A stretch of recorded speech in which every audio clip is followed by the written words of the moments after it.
I still remember when I thought my life was officially over. My name is Shanice.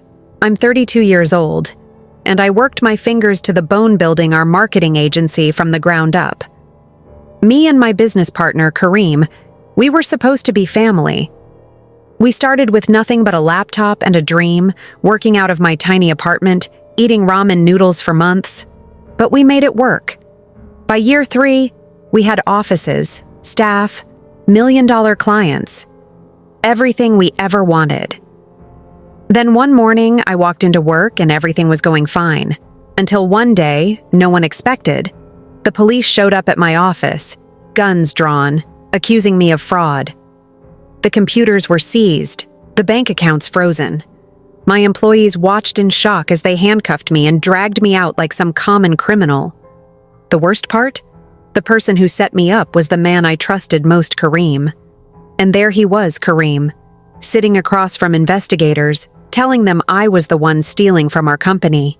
The betrayal cut so deep I couldn't breathe. But when I tell you that was just the beginning of this story, you better believe what came next shocked everyone, especially Kareem. 2 years earlier, things were different. Kareem and I met at a networking event in Kingston. He had the connections. I had the ideas. We started with one client, a small restaurant that needed flyers. We worked from my kitchen table, laptops side by side. By month 6, we landed our first big account, a telecom company. That's when we rented the office on Knutsford Boulevard. Just one room with peeling paint and a broken AC.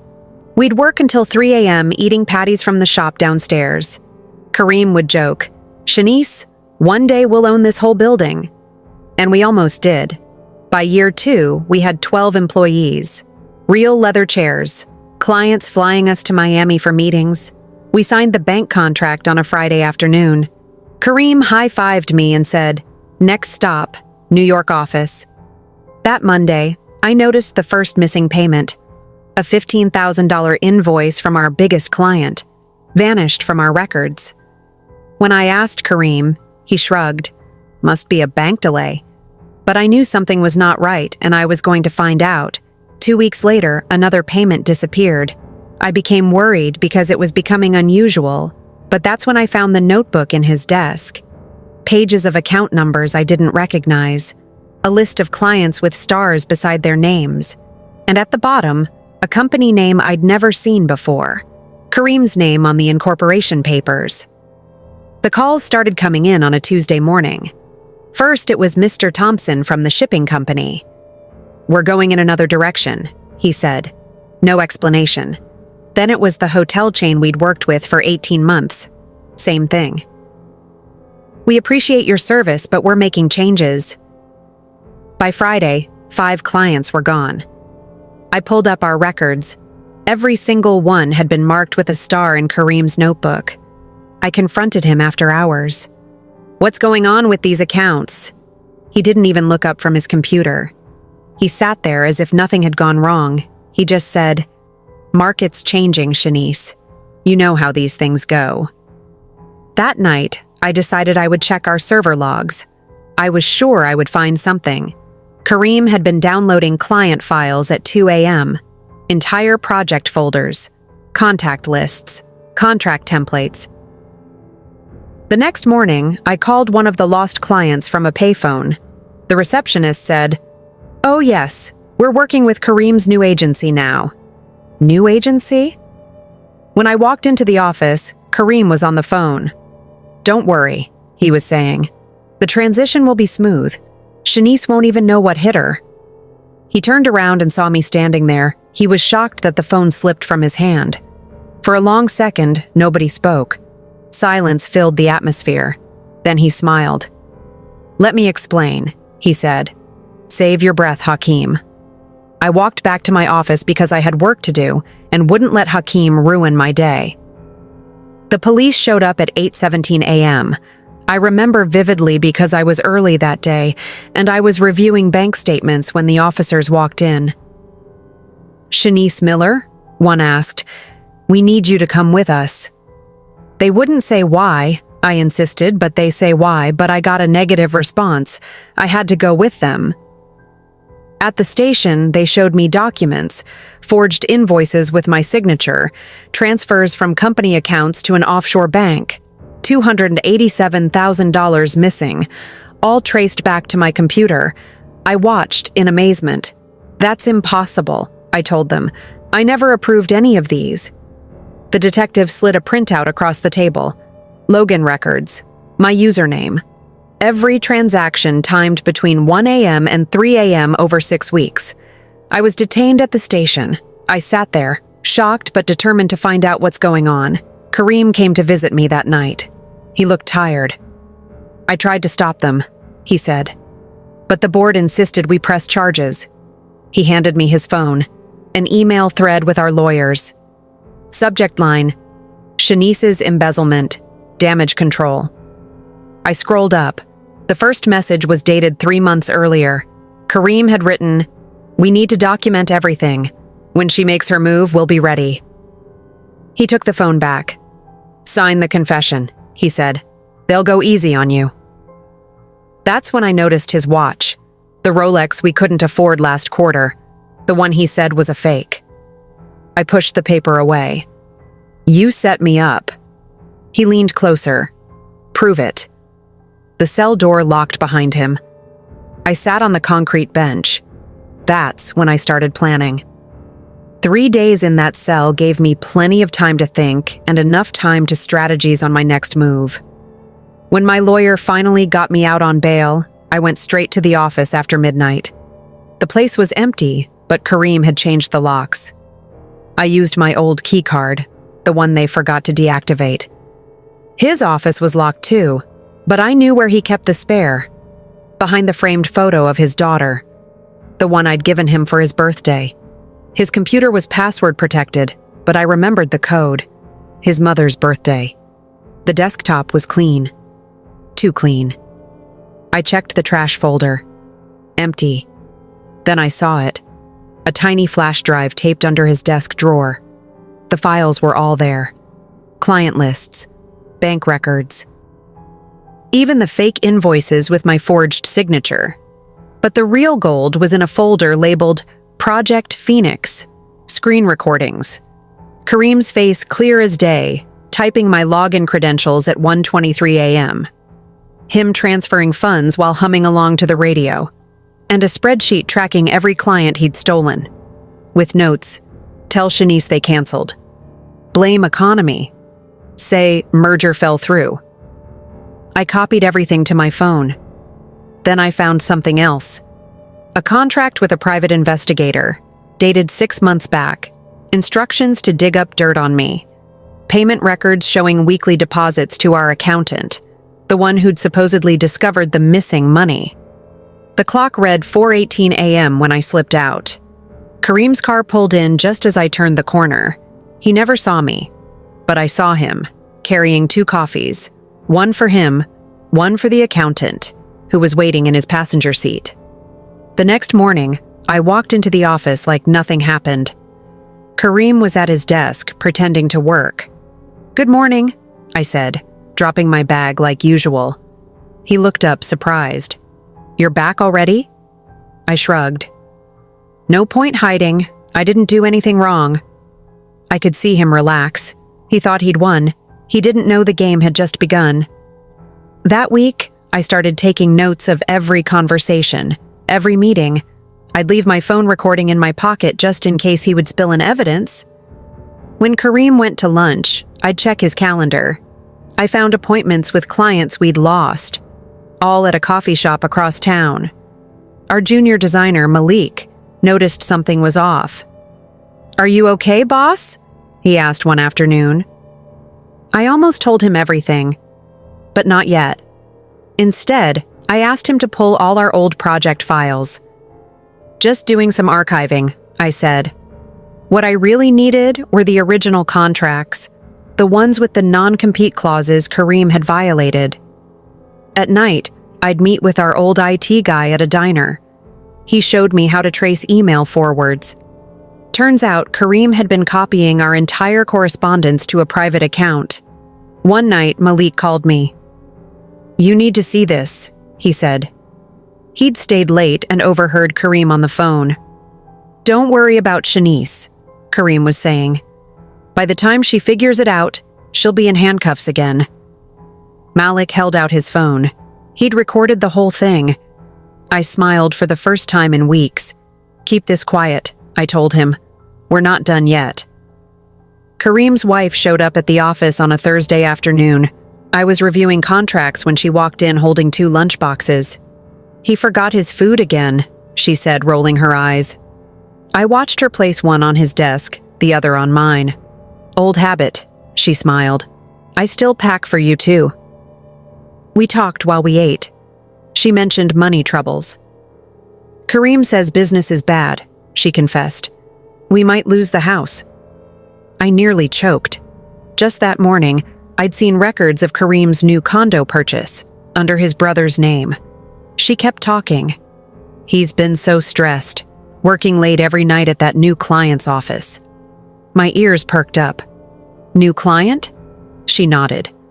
"Some investment firm downtown. He says it's temporary." I had to excuse myself to the bathroom.